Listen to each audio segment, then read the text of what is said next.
இந்த வழி வந்து நம்ம மலையுடைய கீழ்ப்பகுதிக்கு செல்லத்துக்கு உண்டான இந்த வழி. இப்போ நம்ம வந்து பார்த்த பிரசன்ன வெங்கடேச பெருமாள் அவருடைய கோயில் இங்கே இருக்குது மலைக்கு மேலே. இங்கே வந்து பார்த்திங்கன்னா நம்ம அந்த மலைப்பகுதி விட்டுக்கு இறங்கத்துக்கு உண்டான வழி. ரொம்ப அற்புதமான ஒரு மலை.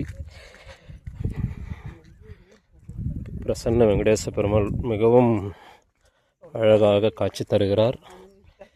அவருடன் கருடாழ்வாரும் சேர்ந்து அருள் பாலிக்கிறார்.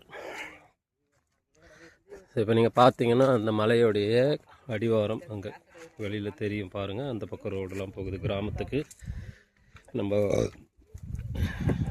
பழைய சேவரத்துலேருந்து நம்ம இடது பக்கம் திரும்பி நெல்வாய் போகிற வழி நம்ம திரும்பி வந்தோம்னா திருமக்குடல் தாண்டி நெல்வாய் ரூட்டு, அந்த நெல்வாய் ரூட்டில் இருந்து மதுர் போகக்கூடிய அந்த வழியில் இந்த மலை வந்து இருக்கிறது. ஒரு 15 நிமிடங்களில் வந்து இந்த மலையை வந்து நம்ம ஏற முடியும்.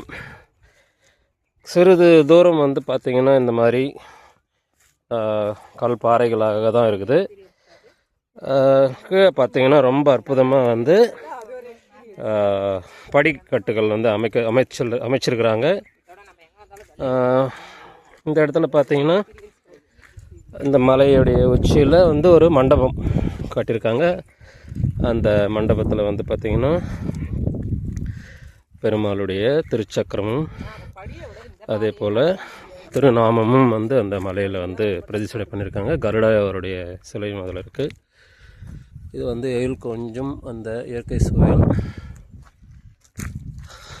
இந்த பக்கமும் அடுத்த மலையிலையும் பார்த்திங்கன்னா ஒரு சிறிய கோயில் ஒன்று கட்ட தொடங்கி இருக்கிறாங்க.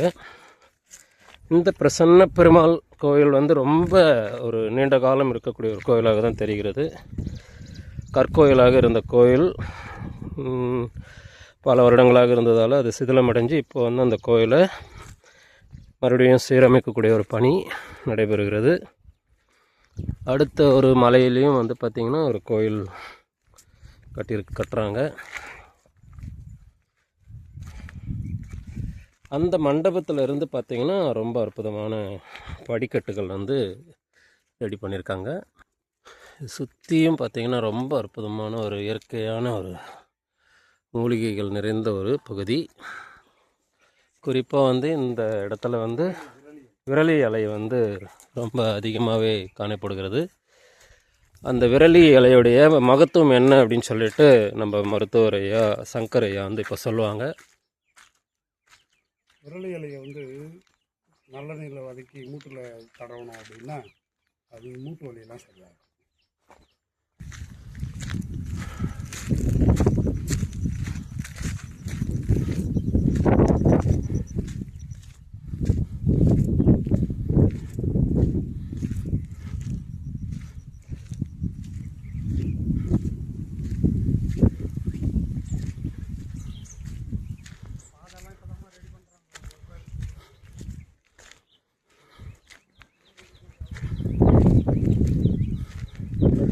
இந்த இரண்டு மலையும் சேரக்கூடிய இடம் இங்கே பாருங்கள். இங்கேயும் வந்து நம்ம ஆஞ்சநேய பெருமாளுடைய விக்கிரகம் நம்ம பார்க்கலாம். இந்த பக்கம் வந்து மலைக்கு மேலே வர்றதுக்கு பாதை வந்து இப்போது அமைச்சிட்ருக்காங்க. இது வந்து மதுர் கிராமம். பார்த்திங்கன்னா நம்ம ஸ்ரீ ஆஞ்சநேயருடைய சிலை வந்து பார்க்கலாம். அந்த கோயில் மேலே நம்ம போகிறதுக்கு அந்த வழி வந்து ஏற்பாடுகள் நடைபெற்றுகிறது, ரெடி பண்ணுறாங்க. வண்டி போகிற அளவு ரெடி பண்ணுறாங்க. ஸோ இதை சுற்றிலும் கிராமம் ரொம்ப அற்புதமாக. அந்த பக்கம் ஏரி, அதை சுற்றி மலைகள். அடுத்த ஒரு மலை. இது கிழக்கு மணி. இந்த பாதையை வந்து இப்போ தயார் பண்ணிகிட்ருக்காங்க. இப்படியே வந்துட்டு நம்ம முதல்ல இங்கே ஸ்ரீராம ஆஞ்சநேயனை வந்துட்டு தரிசனம் பண்ணிவிட்டு இந்த பக்கம் போயிட்டு மேலே வந்து நம்ம பிரசன்ன வெங்கடேச பெருமாளை வந்து தரிசனம் செய்கிறதுக்கு உண்டான வழி வந்து இதை இந்த பக்கம் வச்சுருக்காங்க. அந்த பாதை வந்து மேலே வந்து பிரசன்ன வெங்கடேச பெருமாள் கோயிலுக்கு போகக்கூடிய பாதை. இது வந்து பார்த்திங்கன்னா சீனிவாச பெருமாள் திருமலை, மதுர் கிராமம், உத்திரமேரூர் வட்டம். ஸோ இதில் வந்து பார்த்திங்கன்னா இதில் போட்டிருக்காங்க பாருங்கள், சீனிவாச பெருமாள் திருக்கோயில், மதுர் கிராமம், உத்திரமேரூர் வட்டம். இந்த கோயில் வந்து திருப்பணி நடைபெறுவதற்கு இந்த பேனர் போட்டிருக்காங்க. இந்த பக்கம் போனால் நம்ம வந்து சீனிவாச பெருமாளை வந்து தரிசிக்கிறதுக்குண்டான வழி. இது வந்து நம்ம வரக்கூடிய வழி. இங்கே வந்து ஒரு மண்டபம், 4 கால் மண்டபம் வந்து அமைச்சிருக்காங்க.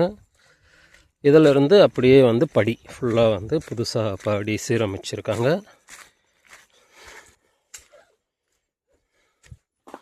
ஸோ மலையுடைய அடிவாரத்திற்கு போவதற்குண்டான வழி படிகள் ஃபுல்லாக அமைச்சிருக்காங்க. இங்கேருந்து நேராக அந்த சைடு பார்த்திங்கன்னா ஒரு மலை தெரியும். அந்த மலை வந்து பழைய சிவரம் லக்ஷ்மி நரசிம்ம பெருமாளுடைய மலை. அது நம்ம அந்த பக்கம்தான் வந்தோம். வந்துட்டு திருமக்குடல், அப்படியே வந்துட்டு நெல்வாய், மதுர் கிராமம். ஸோ ரொம்ப சிறப்பான ஒரு கோயிலாக அந்த கோயில் இருக்கிறது. அனைவரும் வந்து தரிசனம் செய்யணும். வணக்கம், உங்கள் மணிகண்டன்.